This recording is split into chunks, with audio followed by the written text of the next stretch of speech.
everyone, how's it going? It's attorney Tadisha Rowe bringing you another episode of Immigration Dream University, brought to you by American Legal Immigration Center. We are located in the DMV of the United States.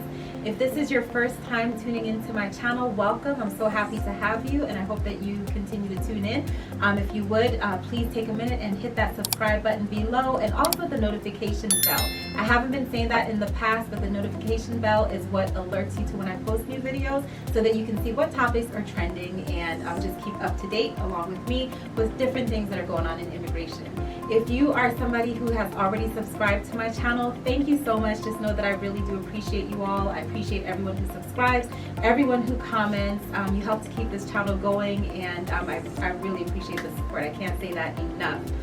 So today I'm actually going to speak on a topic that one of my, I don't know if this person is subscribed to my channel, but they definitely commented, and I really do appreciate it. And so I'm going to answer this as a public comment through this video, because I do believe this is a question that a lot of people have.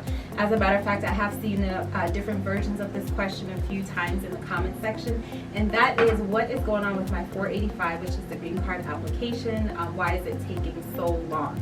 Many things have slowed down. USCIS is an agency that definitely took a big hit from that, and so there were a lot of backlog, and so we've all had to deal with the repercussions of that and have had to experience delays. Now, there's some people who've been more delayed than others, and the circumstances could be different for each person. I just kind of want to explain some of what I've witnessed and why your specific application may be delayed. First, you want to make sure that if you are filing a green card application to adjust your status, but maybe this is not the first application that you filed with USCIS, make sure that the information that you are submitting to them is consistent with applications that you've submitted for other statuses in the past.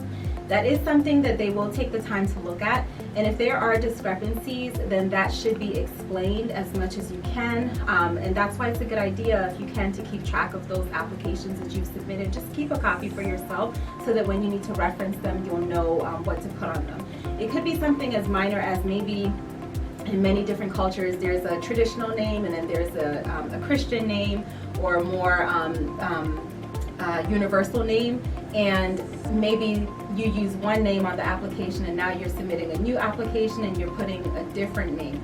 Names are very important. That's how you do a lot of research, a lot of history. That's how USCIS checks your background, and they understand who you're related to in case you ever want to file applications for those individuals. So if that information is off from one application to the next, then that could cause problems. Sometimes there's also different spellings of names, and so that may also raise an issue. So just be sure to be as accurate and as thorough as possible when you're completing each application, and then also keep that consistency from one application to the next. The other thing is that, well, actually, I'm going to just tell you a story before I go into the other reason. One incident that I saw where a client of mine had a difficult time getting their 485 or green card application processed, we actually ended up contacting the congressman's office, and that's something that I'll do if I see that something is taking an unusually long time and I'm not getting anywhere with contacting USCIS directly, then there are next steps that you can take. So that's something that I did in that instance, and from that, then I was able to get an interview for my client.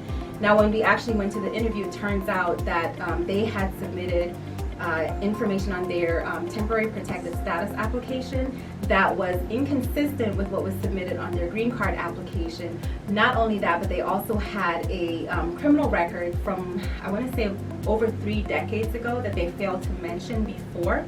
And knowing that, okay, there's something going on, they came back to me and said, hey, I forgot to mention this. That information did not come up on their records or their Freedom of Information Act, which is the FOIA. However, USCIS, when we went to their interview, that is something that they asked about, and they said, well, why didn't they include that on their prior applications? Fortunately, we were well prepared for that. We had already gotten records from the authorities, the police agency, to say and to prove that it was not in their system anymore. The courts did not have it in their system, and so we had documentation to prove that this is something that was pretty much non-existent everywhere else.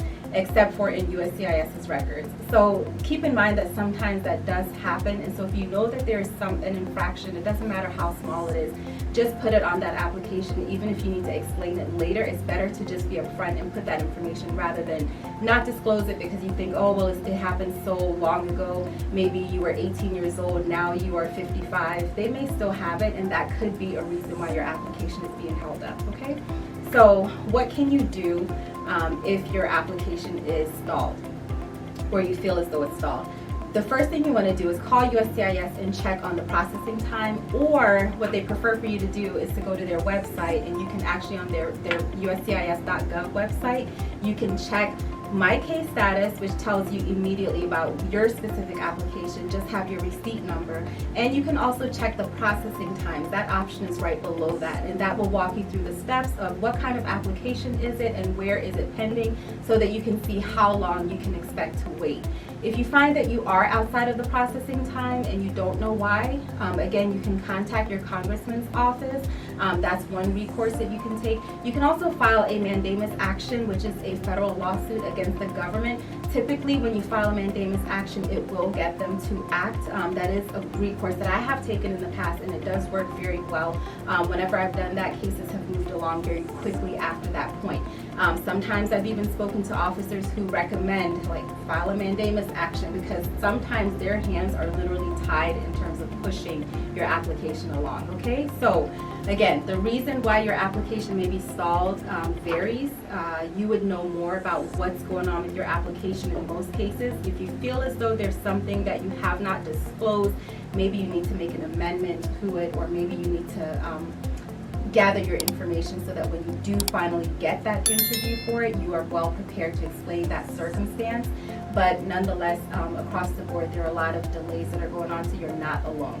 So not the best news, but hopefully this gives you some explanation. And as usual, good morning, good afternoon, good evening, good night, whatever it is, wherever you are, and I will see you guys in the next video. Bye, guys.